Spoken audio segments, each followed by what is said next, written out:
Where are your beauty lights today, Bracken? My beauty lights are in Braden's room, as was my internet cord. Why does Braden need beauty lights? Because Braden does not like the dark.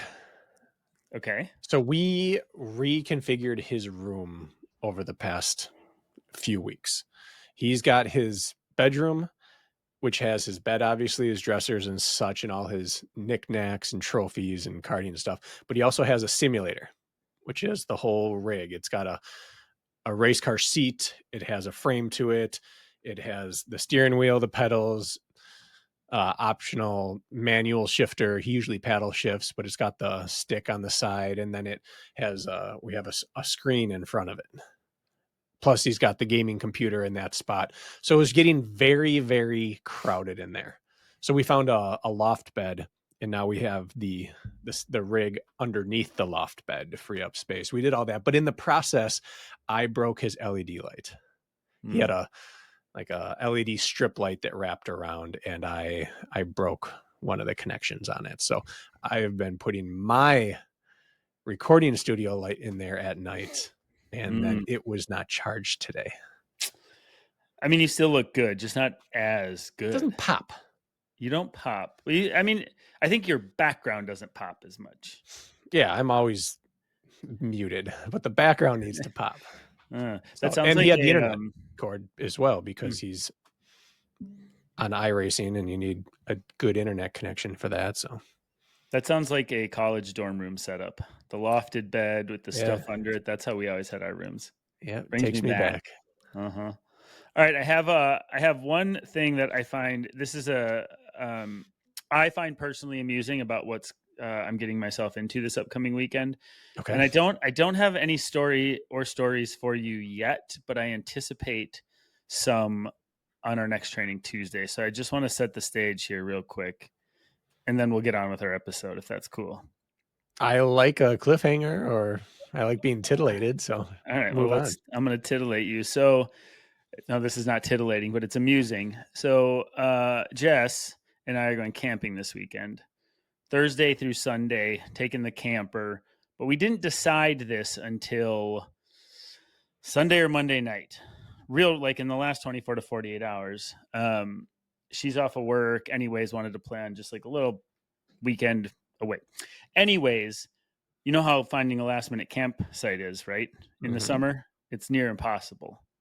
Correct? I mean, have you ever tried to find one? In the Wisconsin state park system, the moment it opens up, whether it's January 1st or whatever the date is, you need to be on there right now. It's like signing up for High Rocks. It's bad. Okay, Yes. so we normally don't do last minute stuff with camping, or if we do, it's off season, like in the fall or winter. Anyways, so I searched like I'm going to say 24 places that could have been reasonable where in the area we wanted. Everything was booked. Then I stumbled upon this glorious place with one opening this weekend. And I was like, well, bam, I'm booking it. Got it. Please tell me it's a swingers camp.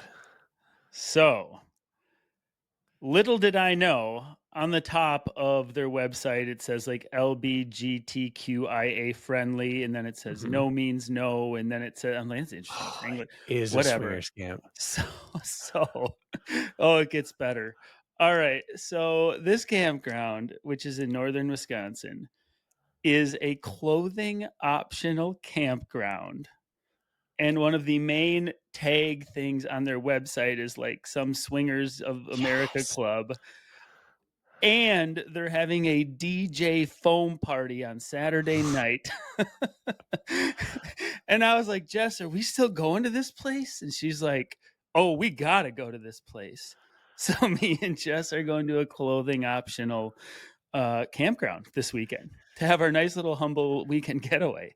And I have no idea what we're in for. Oh, I like this on so many levels, Kirk.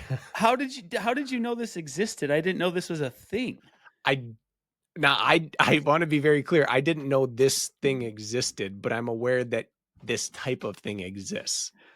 Well, I wasn't. And I booked it just thinking, oh, okay, they're just, they're friendly to everybody. That's great. I approve. I didn't read the finer print till after they paid the money. So here we are. There you are. Any advice? Going open-minded. The reviews were very positive, I imagine actually. they would be.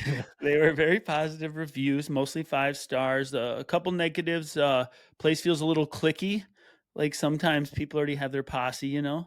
It's hard Oh, to it's hard to break in. hard to break into that scene, I Do you have a guess, but, plan for that? I think I'm just gonna have to go feel it out. That's what I'm gonna have to do.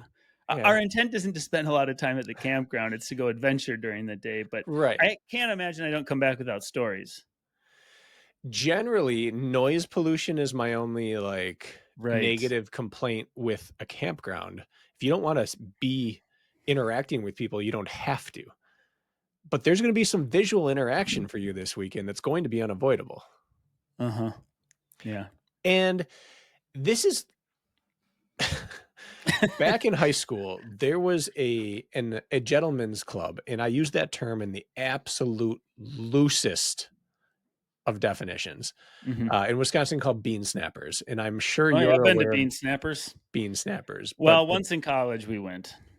the big thing is that it allows people in at 18 in Wisconsin, which where almost all others are 21 because alcohol is served. Hmm.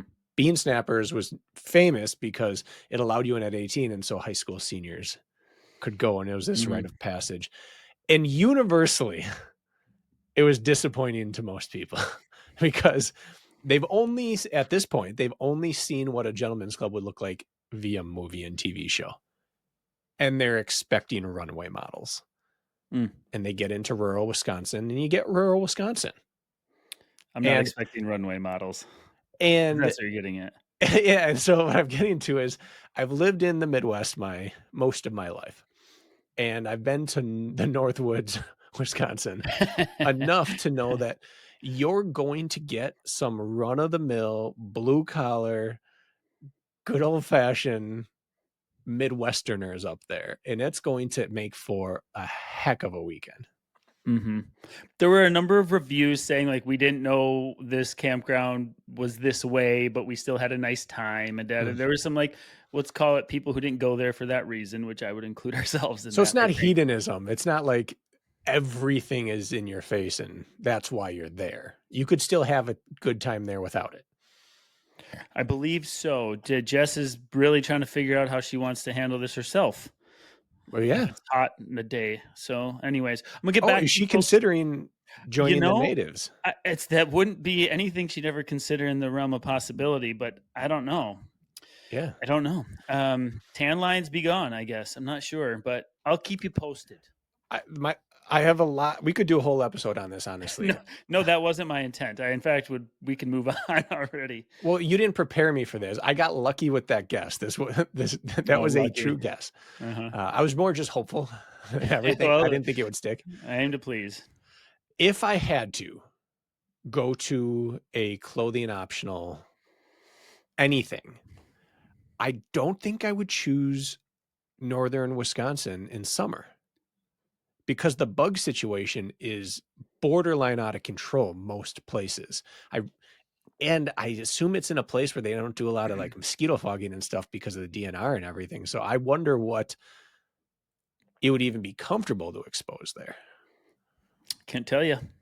I'll have a lot of answers. Right now, only questions. Oh my goodness, So, do I have yep. questions too. Yeah, I'll I'm help gonna you have to out cut later. myself off because I'm really close to asking you if we can just roll Can with you this imagine episode. like the gravel road that, perimeters the area and I decide to like put on my alpha flies and like rip quarters Yeah. nude?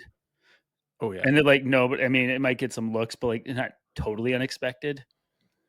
The weirdest part of that probably would be the alpha flies to them. That might be true. That might I be don't true. think I've stood naked in super shoes, but I think it'd be like standing naked in just socks. I've stood naked in super shoes hundreds of times. Okay. I feel like I you can must have a explain. process this fits into that I don't share. Coming in the house and your clothes are clung to you and it's soaking wet. You get into the air conditioning. Get all the clothes off first in the bathroom. Shoes come last often because I just want to get those clung to me clothes off. I feel like it'd even be hard to pull compression shorts down over alphas. It can be. And then you don't want to trip and fall. There's a lot. We should move on. We should No, probably I'm get to interested today's in this. episode. Yeah. Well, anyways, no, it is a weird feeling. I will admit it's a weird feeling. I am like 99% sure I've never been naked in super shoes. Try it sometime. I mean, it's not going to blow your mind. It's just like 4% improvement's 4% improvement. I don't know what you're speaking of. Economy, Oh, yeah. efficiency of motion. Okay. All right. Okay. Well, Kirk, where is this? Do we want to open? By the time this airs, oh yeah, there'd be time. There's no more spots available, right? Not that I'm aware of. Just think northeastern Wisconsin. That's all you really need to. Okay. Northwestern Wisconsin. Sorry, northwestern Wisconsin. Wow. So I need to know. Yeah. You learn something new every day. The more you know. Zing. How many nights are you spending? Well, 3 is the 3 plan. Yeah. 3 is enough to desensitize you, and yeah. All right. Topic. You seem so amused. I am. This is just. I mean, this is like a sitcom thing, right? I think you're secretly wondering for personal reasons. Yeah. Yeah. I'm not wondering for anyone else. 21 plus, so you can't bring the kids. But I don't think Lisa I would and ever you have that get cross my away. mind. Yeah. All right. I'm just saying. So I have a feeling for like Mira an would be fine with anniversary. it. Yeah. Introduce our topic today. I don't really even know. Something about foam and bubbles. That's not it. Heart rate. All right. So we have talked about self-coaching in a recent episode, and we talked about then we should follow it up with, we're going to explain the different coaching theories and schools and actual programs out there. And we kind of decided that's just too much. We don't need to go through every popular style of training out there. If you're really interested in it, that's the kind of thing you got to research yourself, or like set up a consult with someone or the coach themselves who invented it or one of their acolytes and do that. But instead, we're going to talk about more of the theory-based approach to the metrics of coaching yourself, because we live in the day and age of the most possible metrics ever available. You can train off heart rate, you can train off speed or pace, you can train off of, even these days, watts. You can have a power-based training plan, and some people do, and others have a mix of it. You can train off RPE. This, I think, is going to be more useful as the next step for people to know, what do I want to use and look for as a coach with my athlete being myself, or just for like the self-trained people? What should I even be targeting and tracking and basing my week off? What kind of metrics? What matters and what doesn't? Yeah. What resonates with you as like a human being and just your personality tendencies? I feel like I've been on like both ends of this, like periods of time where I'm super, super interested in dissecting data, many forms, and then I want nothing to do with it at other times. And the perplexing thing about this is I actually think there is a very big discrepancy in the pro camps. If you just look at the very best who run, where some are pricking their fingers after intervals and some haven't worn a heart rate monitor to date and still run off their Timex. Non-GPS watch. And you even look at some of the best marathoners in the world or 5K, it doesn't even matter. Like some of them are just like, I'm running hard today, I'm running easy today. Like I still think that's a very very common theme amongst the pros. I think tech use is more common amongst the novices than I think it is the pros. It might be. I really do. I'm going to open by saying the same thing I say about lifting. Okay. World records, world champions, Olympic champions, it's all been done by multiple systems. There is not yet a proven best practice in terms of what should you target. There's just not. There are people who will absolutely die on the hill of this is best. And some of them are wrong. Some of them are right-ish. Some of them have made a career on it and written books about it. Every single major style of coaching has had world champions. World records currently right now that reside from, let's say, 1,500 meters, I think is the lowest we should go. Anything below that can be accomplished by sprint training. So 1,500 meters and up. world records right now, there is not one training style that dominates it. And so, if even in this current day and age of super shoes and science and lactate threshold, there still isn't a universally accepted best practice, I'm confident saying there isn't one. And so all this comes down to is what you said, what resonates with you. Mm-hmm. We can kind of dispel with the idea of what's best. Is it not? There's what's best for you, and how do you even go about deciding? Well, even just on like the most pure metric of them all, let's call it mileage, volume. You have 5K athletes who are running 100 plus mile weeks, 5K athletes. And you have some of the very best 5K athletes in the world who have settled into the 50s and 60-mile week range. Not common, but they exist. Mm-hmm. Just on that alone, let alone are they paying attention to their cadence, their vertical oscillation, their ground contact time, their heart rate, their RPE, all of the things. It can get a little bit confusing. So I think distilling it down and simplifying to start, deciding what matters is probably quite important. I want to ask you a question first, though, about this, just to get your take. And I have a take on this, but I'll let you lead it off. And that is, does any of it matter if you're truly a novice? First year or two of trying to run train, does heart rate matter? Does pace confinements matter? Does any of it matter if you're really new to it? Yeah, I do believe it does matter, but it's not mandatory. That's I fair. believe what I think metrics do is that when well chosen and well executed, they keep you from making mistakes. The downside is they can limit you, or they can keep you pigeonholed, or they can sometimes lead you to the wrong conclusions. But in theory, if you do it well, you avoid the big mistakes. Hmm. Whereas going without it can be equally effective to a novice, but you also just have a higher chance of getting it wrong. I think that early on you respond to anything. And Mm-hmm. so choosing the one thing matters less from a performance standpoint, but it's really just the getting it wrong that it prevents. That's my opinion for newbies. Like the example being like going out and just like running hard and trying to beat your time on the same route every time you go out, right? Or the That's like 50% of new runners do that, right? right. That's like the one Standard. I would literally say that I actually think if you're in your first 6, 12, even 18, 24 months of training, like training with like some sort of hope of getting better, like with the one exception being try not to run and beat your own times every single time you run. If I could just be Yeah. like, no, they didn't do that, I might say like, okay, like you don't try to go further or faster every time you put on your running shoes. You're probably going to be okay early. You're going to see adaptation. You might hurt yourself, and that is definitely a problem when people get into this. But like, what I'm getting at is I think once you get kind of into the middle of all this, all the other stuff starts mattering more and more once you try to, that Yeah. dial's been turned already and now you're making micro tweaks. But I don't know. I just was curious of your thoughts because, what did you have? I had an egg timer and one pair of Nikes and basketball shorts. And I went out and ran, didn't even know the distance, and came back and I got better all the way through my high school career. That's Right? stove clock. Stove clock. Yeah. Anyway, so there's that whole side of it, which we're probably not going to talk about, but I just think there's still a place for it. Yeah. I agree. And I think there's a hierarchy to which ones matter more or less when you start. And I would say that early on, some people will already balk at this, but early on, pace is the least important metric because 100% it agree. is absolutely not dialed in. How do you determine training paces when you are new to sport?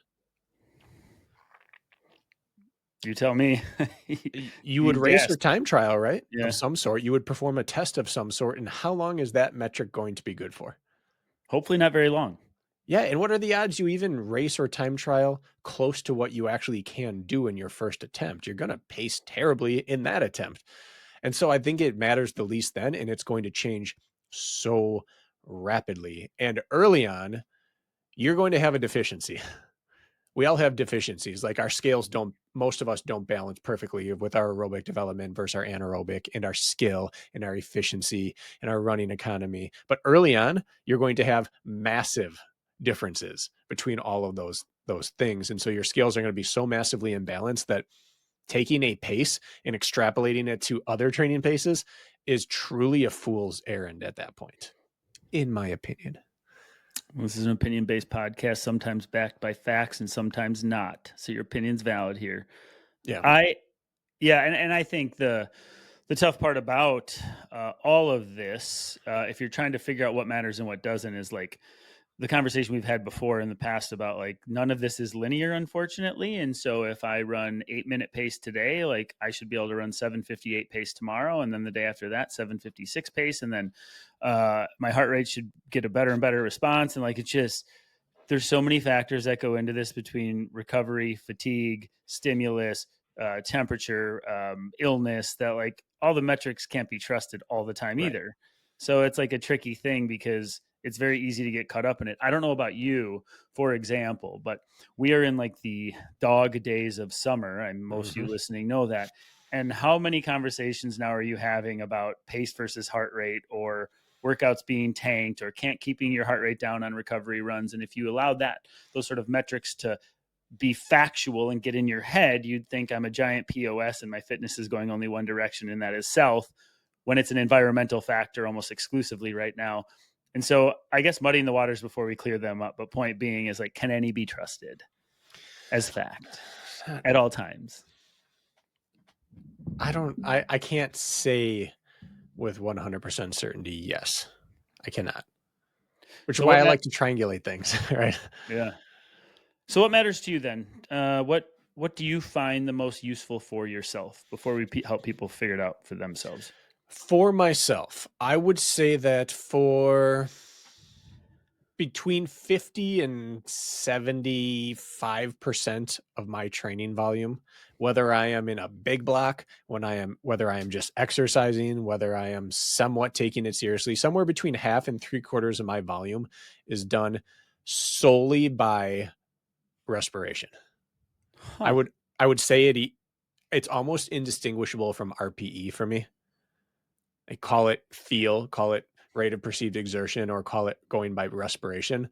But how I'm breathing directly impacts like at least half, if not 3/4 of my running volume. That's all I need to know in that moment. Well, okay, this is very interesting because this is not what I would have expected. Now, you've mentioned your breathing, Mhm. especially early in races, that you're a very breathy Yeah. breather. You've explained, but I didn't know the tie you had to your respiration rate or sound, or would explain it a little bit more. Well, with years of looking at my heart rate during runs, I think by feel, you can usually guess what you're at. And I believe that most people are unconsciously or consciously doing that by their breathing rate, Hmm. and not just the rate, how it actually feels to pull in your breath. And I find that for sure that's my metric. I can absolutely tell you when I'm within a few beats of my aerobic threshold simply based off what my breathing's doing. If I'm Hmm. chatting, if I'm easy breathing, that determines at least, like I said, at least half of my volume. And if I'm anywhere from 60/40 to 80/20 training, with 60 to 80% of that being truly easy aerobic running, breathing is really the only thing that I check in on consistently on those days. The only time I look at heart rate on easy work is if I have an aerobic threshold cap for a portion of it. And I actually just talked to you about that on our most recent run. I Hmm. use heart rate really for ceilings or floors on runs. That's all I ever really do it for. I'm rarely trying to get it into a zone intentionally, because even when I'm doing threshold work, it's usually 6 minutes or less. So I care about heart rate a little less there. It's just an upper limiter. So yeah, I just pay attention to my breathing and my talking. If I'm just easy breathing and I can talk fluently without any issue, I'm happy for, let's call it, up to 80% of my volume. Wow. All right. Well, I'm really glad I asked you this question because it doesn't cross my mind. I never think about that 0% of the time. Is that Really. a factor in gauging my efforts? Yeah. So Hardly ever. if you had to stay aerobic using only feel, Hmm. what are you reflecting on? What are you referring to? Huh. Well, and that's actually the point I'm going to make about myself, which I find the most important, is like the decoupling effect between how I feel and what my heart rate is doing. Mm. Which is why I tend to rely on heart rate often, which is only in the last 3 or 4 years for me, 4 years maybe, because I found I can't be trusted. Um, on harder quality days, thinking I'm working pretty hard on a day where I have fatigue in my system, and I look down and my heart rate is like 5 to 10 beats lower than I expect it for my mental effort. Mm, That becomes noteworthy to me. At the same time, I am somebody who gets carried away on my recovery runs because they just feel good sometimes. And interesting. so on my recovery run, I'd be like, well, I want to run naturally just a little quicker. But then I look down, I'm like, Kirk, you're 10 beats a minute higher than you should be. You got a quality session tomorrow. And so I get like a pretty big decoupling effect if I'm one, really fatigued, meaning like my RP doesn't match my heart rate. It's not responding with it. And two, I can feel like I'm working very easy on a recovery day because I'm not breathing hard. I can't even hear my breathing. It feels like sort of floaty, especially the Monday recovery run after a Sunday off for me. And then I look down, I'm like, Kirk, you idiot, like slow down. Hmm. What are you doing? And so breathing isn't really a factor, but I notice like it's a good indicator. So heart rate point being, not pace, for me is just like it keeps me in check and honest with my assessment. But Yeah. breathing, never. Unless I know I'm in like the final 30 seconds of something in which I am in all warning lights flashing. That breathing is you can't hide from, but I'm not there very often. So It's interesting. Either I am way more, either there is like a close to 1-to-1 correlation between my respiration rate and what my heart's doing, or I've just pay attention to it more, like subtle differences in it. Whoa. that was Wow. awesome. Okay.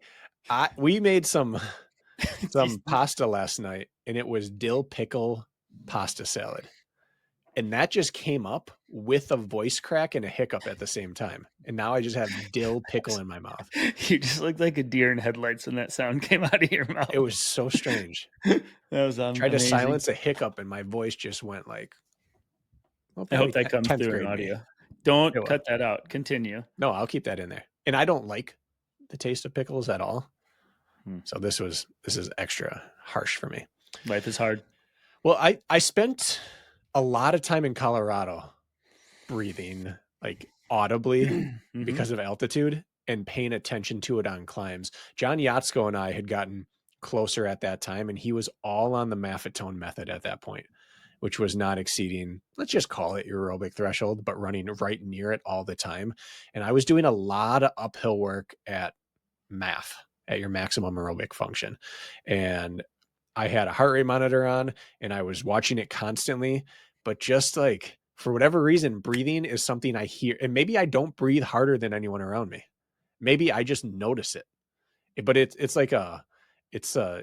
it almost grates at me. I can't not hear my breathing when I'm running. So it's interesting that you don't care about it one bit. And I can be like, oh yeah, that's a 145 heart rate breath right there. I could pay attention, but I don't think I notice my breathing or even like the cadence of my breathing until, I mean, anywhere from 0 all the way up to 150 heart rate, BPM Interesting. heart rate. I don't know if I would notice any difference. It gets there once I start actually working, of course, but It's but then almost like but then don't you have like Miley Cyrus playing in your headphones and then you're separated from that stimulus as and well? then we've talked about, it's rarely Miley Cyrus. It Whoever it may be, is whatever. often things equally embarrassing, but we've talked about how on certain types of workouts, I can't wear Mhm. music because I have to hear myself breathe. You said that. And if I'm going faster than threshold work, I just crank music because my breath's going to be out of control anyway. It's going to tell me I'm over, and I don't need to know I'm over. I'm trying to run over. I know it. I can feel it in my diaphragm. I can feel it in my gut. I can feel it in my hammies. But yeah, I guess my breathing is really like my trigger. That tells me everything. I'm sure you're not alone. I just didn't Just expect that interesting. answer. Yeah. So how do we help people then? Where would you like to start with like finding out what matters to you? Well, yeah, I think that everybody has the thing they defaulted to. They have the thing they want to use because they either it's alluring or they think it's best practice, and they have the thing that they respond best to. And that may be the same one thing. You may start with the thing, you may respond to it, and you may enjoy it or think it's the best, and it may not be. But I think that it's important to identify what you respond well to. And when I say respond, I literally mean like enjoy. What is easy and stress free to do? Whereas heart rate is really nice for me, but on certain types of runs, it's stressful. I don't want to be checking it. It's like a hassle. It raises Mhm. my heart rate, worrying about my heart rate. And for other people, that's pace. Pace stresses them out. So even though it might be really good for them, it's not good for them mentally. And I believe that since no one metric truly, I believe, matters more than another, avoiding the thing that stresses you to use and using the one that's just really like ease of entry to use. So RPE. RPE. That's where I think most people should actually start. Or if you're getting too lost in the tech, you could wear the tech, you could monitor it all, but it's only analyzed after the fact, right? I've had a few people revert back to that basically, and even on their plans. On a handful I've worked with, it's like today's a recovery run, RPE 2. Like that's simple. Today's a quality day, RPE 7 to 8. That's another recovery day, RPE 2. And it's actually interesting to couple that with pacing and heart rate data, but none of it is being absorbed in real time. And it's only sort of after the fact to sort of get in touch with things. And then Mm-hmm. playing that out over weeks and maybe months and saying, this actually does work nicely for me. And I am seeing improvement and feeling relatively good on hard days and recovering as I should on easy days. Or you find either you're too fresh and going too easy all the time, which is rarely the case, or you're a little dogged and a little too tired because maybe your needle's just burning a little bit hotter than it should on a regular basis. So I actually really like to, if you're going to start the simplest sense, is the RPE system, but having tech recording it, just Mm-hmm. not abiding by what the tech is doing in real time, only analyzing in hindsight is my favorite starting point. Have you ever Okay. done that? Yeah. Yeah. And I think that's where everyone starts naturally is how does this feel? But I Mm-hmm. believe it needs parameters. And so I think that if I had to tell people to start one place with what do I track, I think everyone should know or know pretty darn close with a good approximation what their aerobic and anaerobic threshold heart rates are. So you would lead with heart rate over pace. No, I wouldn't. And I'm going to clarify what I Oh, mean by that. I all think right. you should know where you go from aerobic to anaerobic, that inflection point. And I think you should know so aerobic threshold and anaerobic threshold, those 2 points. Aerobic threshold, anaerobic threshold, aerobic threshold, lactate threshold, ventilatory threshold 1, ventilatory threshold 2. I don't care what you call it. I really don't. But I think you should know those 2 points. And I think you need to use the data, which allows you to do that and know those the best. So yeah, you should originally, like, you're gonna have to do a test. You're gonna have to do an aerobic threshold test. You're gonna have to do a lactate threshold test. It can simply be running a race that's 30 to 40 minutes in duration or however you want to do it. But you need to find out what it feels like at that effort, at that heart rate. So it might be heart rate for people until they can RPE it. It might be heart rate for people until they can track it based on respiration. It might be heart rate until people can find out these are the pace ranges that get me there. You're still going to have the accompanying either heart rate or RPE to tell you when the pace is lying to you. But I think those 2 points are super important to know because then you know how to keep runs easy in recovery by staying well underneath the aerobic threshold. And you know how to get the best bang for your buck in workouts by getting up around lactate threshold, above it or below it. If you know those 2, I think that you're good in training to go any direction you want. So you need the metrics that allow you to know when you're around those 2 or not around those 2. I know I'm not clarifying yet what to choose, but like for me, I can do that now off of just breathing, but I'll use heart rate for a backup on specific runs. Can also do it if I want to do intervals. I can do it off pace at this point. But I guess I'm not a slave to one over the other because I don't think it matters at this point in my career. But early on, I think you start with the metric that allows you to know and feel those 2 really well. Well, I agree with you. My concern is that you lost half our audience because they're never going to do that. Probably. So, Yeah, no, I think that's fair. yeah, I think they like, what are you talking? Like, I think this is way overcomplicated for the large sector of the running population, right? Like, I have people I've worked with for a long time. Like, I still don't really get what is aerobic threshold again. Like, what is that? How do Okay. I my VO And two I think max? What people does need that to really know mean? what a 6 and an 8 feel like. Okay, fair. So no, what I'm saying is just setting it up to just like if you could or I could, it doesn't matter. But since this is your topic, really quick examples of tests that people could do at home to find out their aerobic threshold and their lactate threshold. I think those two numbers that you just spoke of, go ahead, give it to them. Like one would be right. For example, like one of the classics you could do at home would be like the 30-minute, let's call it time trial, but really you take your average pacing and heart rate from the last 25 minutes of that 30-minute test. You basically time trial for 30 minutes, take your average pacing and heart rate from the last 25, and you roughly get an LT pace and heart rate. Yeah. You can do that by running a 10K or an 8K for some 10K. people, or for some people a 5K if you're running it 30 minutes or slower. But do those kind of things, see what your average is, specifically your average in the second half of it, or the last 20 minutes of a 30-minute effort. All those are good tests. They get you in the ballpark. And probably a little higher than probably actual would be my guess. Yeah, probably. And if you're time trialing, you might be a little low if you're not to the point where you can really push yourself. Like you're always going to get higher. What about aerobic threshold? Aerobic threshold, I think the simplest one is to go based off breathing. So the nose breathing situation? You can do nose breathing. I like doing nose breathing because it correlates 1-to-1 with my actual aerobic threshold, because I don't have anything impeding my nose breathing. If you have any nasal blockages or problem breathing through your nose, then it's not good. But either way, it's just easy, steady, rhythmic breathing. And then you bump the pace up. If you're doing it, I think treadmill is the simplest way. You just bump it up 1/10 of a mile per hour or 2/10 at a time and just hold for 2 minutes. And then bump it up for 1/10 or 2 and hold for 2 minutes. And you do that until the first noticeable uptick in breathing that is fast, that's easy and rhythmic, to fast and rhythmic. That first, I'm starting to actually breathe and work here. For most people, that's going to be right around their aerobic threshold. Which you would indicate being like a hard cap on an easy day when it's hot out. It's like, oh God, we got to back off. Right. I back off 5 to 8 beats off that oftentimes, but yeah, that's your hard cap.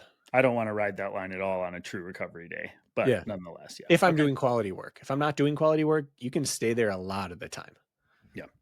And then the next one, ventilatory threshold 2 or anaerobic threshold or lactate threshold, not to muddy the waters, but they all mean roughly the same thing, basically the same thing. You would need a science lab to show you the difference between those three terms. That's the first time your breathing goes from fast and rhythmic to non-rhythmic. Yeah. As soon as like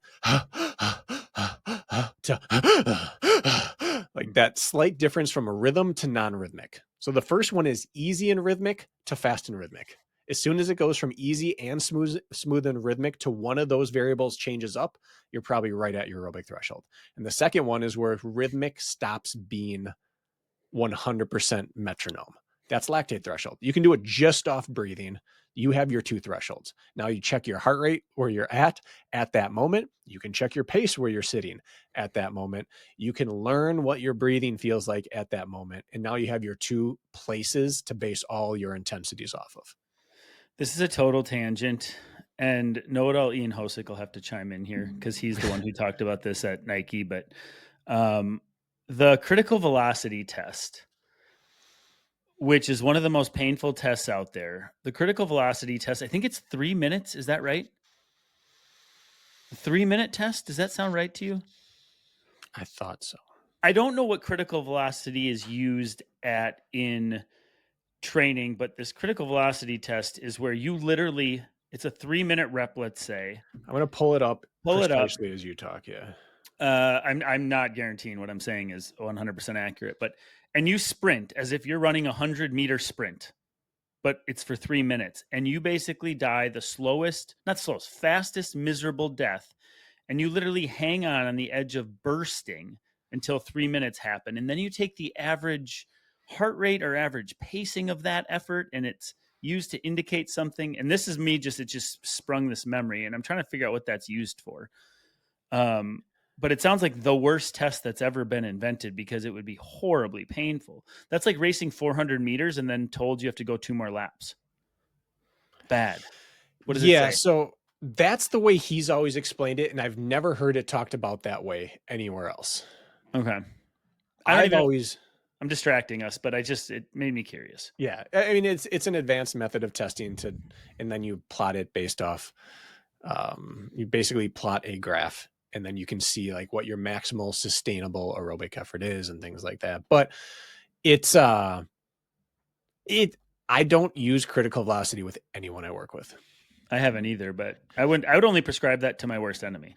Well, his test is also different than any other way I've heard critical velocity talked about and tested Okay. for. I've heard it tested through time trials of different distances, and you Yep. use like 1,000, 2K, 1,500, 800 to plot several points, and then they take the trends, they look for intersecting point. It's more based off multiple efforts and calculating where your aerobic and anaerobic output drops off, and basically what they chart it out and see inflection points. His style, where you run as absolute fast as you can for however long, and then once the 3 minutes are up, then you just keep holding it the best you can. He described it as you basically are reduced down to your maximum aerobic pace. Okay. And I can't wrap my mind around that test. It's just interesting. Not saying it's wrong. It just, I can't even wrap my mind around. We've all tied up, right? You and I have tied up horribly in a race. We know what that feels like, to go too hard and then run out and have complete lactate overload. And we are not running at, like, if you cracked in a race all out, what are you going to be reduced down to in a mile? If you had to go past the finish line and then keep going another mile. I can tell you, because I did it in one of my last collegiate races. Yeah. Okay. Yeah. I think I ran like a 19-second last 100 meters. Okay. Went from qualifying to nationals to definitely not. And then if you had to do 600 more meters after that. Oh. So anyways, I'm not entirely sure, but we're getting lost in the weeds on that. But I think those two breathing tests really help. I think that the simplest ways to race a 5 through 10K, if you are slower than a 30-minute 5K runner, race a 5K. If you're 20 to 30, race an 8K. And if you're under 20-minute 5K, race a 10K. And then just take your average heart rate in the second half of the race. And that's a good place to look at. You could even take your average heart rate for the whole thing if you're someone who runs high and can keep that the entire time. What do you think about a case being for, because I find this somewhat accurate with myself. And first of all, like the whole 220 minus your age, old school thing, like just then I'm 20, right? Right. Which would be, it's not true. Yeah, that's, I think, done and gone, right? We could say that's. Well, what's 220 minus your age, Kirk? 178. Okay. Yeah, it's just another Tuesday, brother. What would that be for you? What would that I'm working quite hard. My goodness, I might see that on a hot day at the very end of like an inside. You're over lactate threshold at that. Whoa, yeah, I'm well under max heart rate. Yeah, I saw 193, 194. I've seen in the last few 6 months. And I've seen between 190, like in race efforts, I've seen between 192, different maxes I've hit during races, between 192 and a 201, but I don't know if I can count the 201 since it was risk based. Yeah. But in my 30s, I've been in the 190s, which 220 minus, let's just say 30, you're at 190 is your max. And during races, I've hit 92, 94, 95. So we all know we can dispel that. It gets you in the ballpark until you age. Well, right. But what I'm saying, it has nothing to do with 220 minus your age. I guess that was just a side comment. Excuse me. But it's more like, okay, I've been racing and training hard. And I know I've ran really hard a few times, like the DNA changing efforts, whether it's a workout or a race. And I say, okay, I saw 187 in one of my hard efforts on a hot day when I was really reaching for it. Let's just say. I mean, you can take, what do you take? Like for me, I'm like, I bet you somewhere in that like 15 to 20 BPM range below my max is going to be somewhere where my threshold is, for example. It's going to be a safe bet. It probably falls in that range. And that's just based off of nothing other than what I feel and what I've seen on my heart rate. Like you could say, okay, I've seen, like if you don't even want to do the test and just guess, I think you're going to get in the ballpark by taking 15 to 20 BPMs below your max heart rate. Probably going to be close to your LT in my experience. Probably exceptions to that. What do you think about something as simple as that? I think it's going to get you in the ballpark. But like for me, it's 25 to 30. Oh, it is? Yeah. Oh, so say I'm 195 is my max, 190 maybe. When's the last time you saw that? saw 190 something during a mile race Oh, in recent at the years. very end. Okay. Within the last 5 years, I've seen Well, then maybe say 190. 20. Maybe my 15 to 20 should be closer to 20. When I'm You win. 166, 164 to 166 is my lactate threshold. And see, I think I'm like 168 to 172, some 73, somewhere in there. Yeah. So I think 25 is my lowest. 30 would be the optimistic high if my max heart rate is higher than I think it is. But I'm gonna again, say all these 20 things will safe get bet. you in the ballpark. Yeah, yeah. I mean, in case somebody's just like, this is too complicated, look at your highest heart rate in the last 90 days and subtract 20-ish from that, and you're going to be somewhere in the ballpark of your LT-ish. That could be terrible advice, by the way, and somebody's going to scoff at this, but like for those who don't use the tech or have the ability to test or whatever, they're like curious right away, I think that's not going to be far off. Well, I'm going to scoff at it, but not at you saying it. I'm going to scoff at the people who believe it. Okay. Because if you're sitting down listening to a running podcast and you want to improve as a runner, and Do I the said test. all you need to worry about is finding 2 heart rate limits. That's fair. And you're like, it seems like too much. It's like, well, then improving as a runner seriously long term is going to be too much. Ooh. Hopefully you come around on it later. But like if the barrier to entry to you is I can't find 2 heart rate limits, I can't find my aerobic and anaerobic, that just seems like too much buy-in, then it's not for you. And you don't have to worry about self-coaching. You can just train, go run and have fun, worry about other metrics. But if you're listening to this, you put some stock in our opinion. And my opinion is those are the 2 single most important metrics to begin with for any runner: aerobic threshold, anaerobic threshold. For the sake of not dwelling on this approximation, like suggestion I just made to move on just with the time we have today, I think taking that and then applying it. Okay. Yeah. So basically what we're really saying, and I think we align almost perfectly on this, is like it almost should go without saying, but we have to say it, like your easy days should be relatively comfortable and easy, and your hard days should have purpose in which you're achieving some sort of pace or heart rate stimulus and making sure there's a good mix of both, right? Yeah. Erring on the recovery side. And so using these metrics you just talked about and having a plan in which to say, hey, most of my days I'm not breaching aerobic threshold, and and some of my days I'm looking to sit somewhere in threshold, whether it's for short intervals or longer tempo-y type stuff, and I'm trying to make a balancing act of my fitness. But it's important to know the heart rates or paces that correlate with it to make sure, one, you're getting the most out of your training, and two, to make sure honestly you're just not overcooking too often. Yeah. That's it, right? Really, if you're going to distill it down. Yeah. And so then that brings me to my second most important metric, which, even though I discourage people to worry about pace early on, I think the earlier you learn your pacing, the better. But I think it needs to be something you notice, not something you strive for. So every single one of my runs, whether it's easy or fast, up until, let's say, lactate threshold, I am targeting an effort or a heart rate or a feeling, and I am noting pace constantly. So let's say I'm going to go out and run 5 by a mile at threshold. I am targeting a feeling in my breathing. I am watching my heart rate and making sure I get it up into the 60s as soon as possible, but I'm not getting above 60. Let's say if I think my lactate threshold is 164 to 166, I'm sitting at about 61 to 63. I'm staying just underneath it for this workout.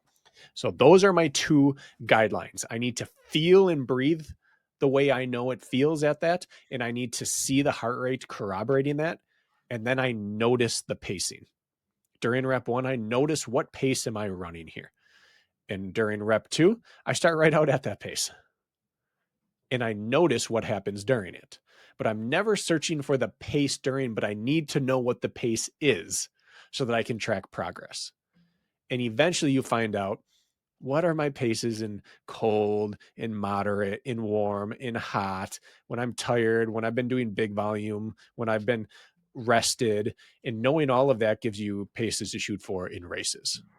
I still race oftentimes with a heart rate monitor on.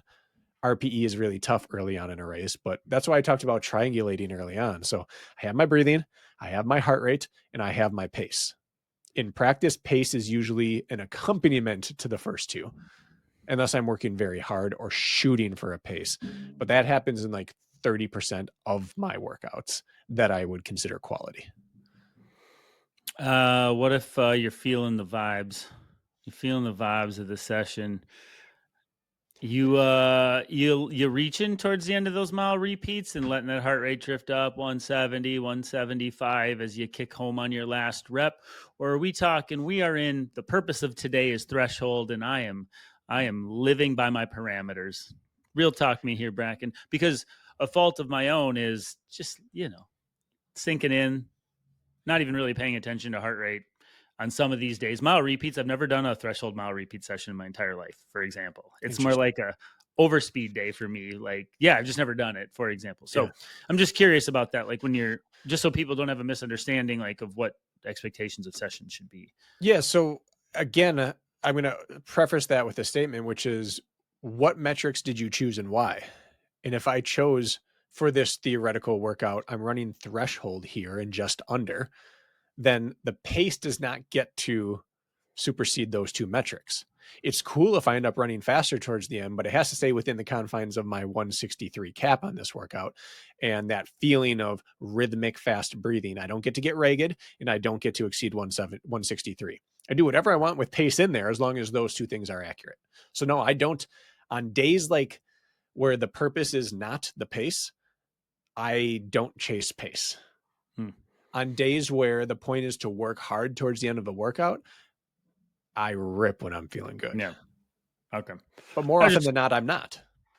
Yeah, I was just curious about that. Right now, I'm setting pace limiters for myself. I don't know if you paid attention to what I've been putting on Strava, but Mm-mm. like I did a 3-minute repeat session and firm cap at 525 pace, and I was not allowing myself to go faster. That was my predetermined 70-minute race pace, and my heart rate was beautiful. I pretty much capped out right at lactate threshold, like at my peak heart rates. It was a beautiful session, but I Excellent. decided on pace because I knew myself well enough. Yeah. Now, if I hit that session on a 20-degree warmer day, all of a sudden I'm missing the mark if I have a heart rate rev limiter. I was lucky to catch a 70-degree day and it went beautifully. So it's Yeah. like interesting because it's almost circumstantial sometimes, I guess is what It I'm is. getting at. Yeah. So I talked Um, about it has to jive with you mentally. mhm. If someone's listening to this, like, no, nope. Every time I go out to run, I'm going to target a pace. Then guess what?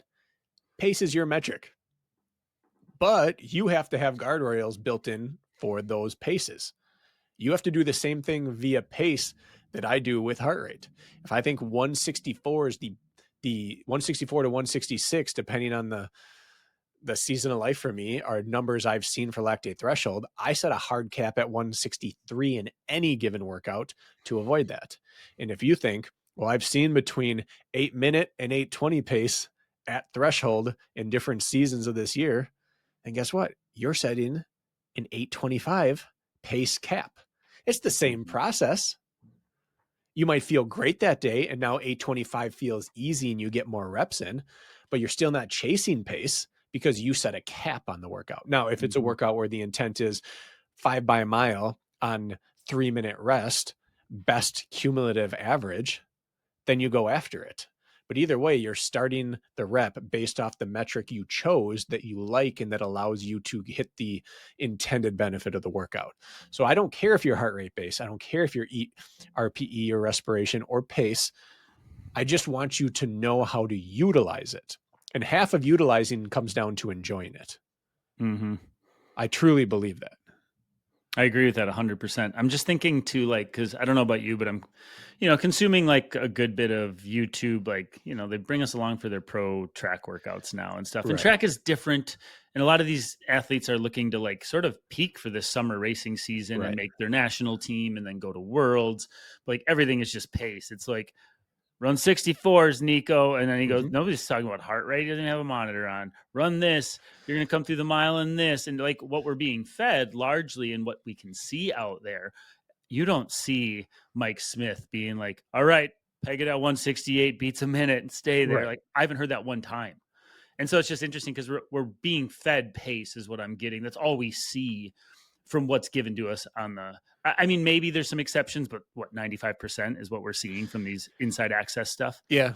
I think it's Yeah, important, like you said, to know that they don't bring people down for their run of the mill session. They bring these people onto the track for that's such a good their point. spotlight session. They're going to give you the best of them on that day. And you hear some people talk about this afterwards. I think the camera crew got to me. I overcooked that I one a worked a little bit. little hard. Yeah. Yep. And so Yeah. that's important to know. But the other thing is that when you're a pro runner and you're running a specific race, you know your pacing. And pacing is almost one-to-one correlated to any heart rate or level you'd be working at anyway. They know it. And the purpose of that session isn't it. But I will also say I don't use heart rate on reps less than 3 minutes. Hmm. Doesn't even seem worth it to me. By the time my heart rate gets up, I could have already overcooked the rep. By the time it gets up, now I have to back off. The reps, it's my heart rate drops immediately after the rep because I didn't spend Although, enough time up. and I'm going to hit this session again on Thursday this week after we record our next episode, the 24 by 400 with only Mhm. 30 seconds rest. That heart rate not wanting to come down in 30 seconds is real. By that second Especially half, in yeah. yeah, by that second half, I was looking it was very hot out, but, like, there was a place where I was, like, really looking at that heart rate, even though it's only quarter mile reps, but that Right. man, did it you just get flooded by the end, that rest isn't just short enough, so there's exceptions to that. And that's a great example. If you start that workout by heart rate, you're getting nothing out of it. Correct. You're going to have to run way too fast to get the heart rate response early. But if you start it off of the pace you believe to be appropriate, eventually the heart rate corroborates that. Yep, So 100%. again, I wear heart rate on the track or for 400s. I just don't use it as a guide. Mm. Certainly not for the first 10 or 12 reps, but Neither I'm did I. checking it afterwards and finding out, and I'm checking it on my recovery. So under 3 minutes, I am entirely running off pace. If I am trying to exceed lactate threshold, I'm entirely basing everything I do off pace. Because if I'm going past it, I'm not edging past it. I'm going significantly past it. So heart rate's irrelevant to me. I'm just trying to run a pace or an effort. So heart rate, when I do 5K work, I'll wear the heart rate monitor because I think it's cool to see where it gets, but What not it did to once. you. Yeah, not Yeah. once am I caring about anything other than exertion and pace. Yeah, and I think that's actually where, I think I still think that I bombed Grandma's Marathon. I do think it was an exception, not the rule. I think I did most things right. So I Mhm. do think there is a circumstantial factor to that for me. But what I'm getting at is when I was training for these 5Ks on the track, I didn't look at my heart rate one dang time as I'm doing these Right. 5K sessions in peak. Where I think I went wrong, if I were to improve it, would be to be more of a slave to the heart rate in marathon training. Whereas in 5K training, it felt literally irrelevant for the majority of the Yeah. sessions. But in marathon training, I should have been looking at heart rate versus pace as much as anything. It's just an interesting thing that even the specific thing, I'm the same athlete, I might have to look at them in two different ways. If I'm training for 5K, it's pace, but if I'm training for marathon, it may be heart rate for a while. It's just an interesting thing how it could even change for the same person Well, based I'll on the even objective. do it in the same run. We talk about doing Sure. long cut downs. I might run 60 minutes at aerobic threshold cap. So if my aerobic threshold is 148, 150, I'm letting it get to 40, 45, and then just pegging it between 145 and 148 for the last 20 minutes of the first hour. And then as soon as that hour ticks over, now I'm cutting down based off pace. Heart rate, I don't care anymore. Now I'm cutting down, and I'm going to cut 10 to 15 seconds per mile and see what I can get down to, kind of thing. So all of this keeps coming back to, you start with the thing that keeps you in check and you quickly corroborate it with the opposite metric so that you have the ability to know both. But the thing you start with and revert to has to be the one that you will use consistently. Has to be. Like if you're going to do finger prick testing and test your lactate levels, you got to do it long enough to actually learn your levels. Yeah. It's not worth it to do it once a month. If you're going to do heart rate, you got to know always, maybe not always, but like at least 50% of your runs, you got to know your heart rate. If you're doing it off pace, you better check in on your pace every single, I don't know, 100 meters throughout your whole run to make sure you know exactly what's happening pace wise. Whichever one you do, you got to go all the way down the rabbit hole. And stick with it for a while, not Stick a with week. it. Yeah, like stick with it give it an honest shot, a few cycles, even Yeah. potentially months, right? Yeah. Yeah. I know that as coaches, we are leaving something on the table financially by not being the blank guy. The heart rate guy can sell a book. Mhm. The lactate threshold guy can sell a book. The high volume guy can sell a book. Like you can speak at a conference based off, I am the guy about this. The person who is Richard Diaz, he's the stride guy. Mm-hmm. He can hold seminars just for that thing. The people who believe in multiple ways like us, that can't be your thing. So we're not going to have a thing. I believe your thing as an athlete needs to be the one that makes sense to you and you can replicate. Running is about replicating results over and over and over and over and over. So you choose the stress-free one that you can do over and over and over and over. And if you don't know which one is stress-free, experiment, which is ultimately what we've done too much of for decades on ourselves and our disciples, we'll call it. You're going to know if within a week you're rolling your eyes like, oh, I got to put my heart rate monitor on. It's not for you. Yeah. Yeah. All right. Well, on that note, I think you summed it up pretty nicely there at the end. It's time for us to roll. Parting words? Yeah, I'm going to ask you a question. If you could only use one metric the rest of your life, an actual metric that you can see a number on, what would it be? Heart rate. And I would say pace. Interesting. I realize I only see one. I want pace. I can't be trusted, and I tend to overwork, and so I need that rev limiter. The heart rate is the truth. And I believe I can feel that well enough that I want to see pace. There you go. See? It's funny because I care less about pace, yet that's the one number I want to see. Huh.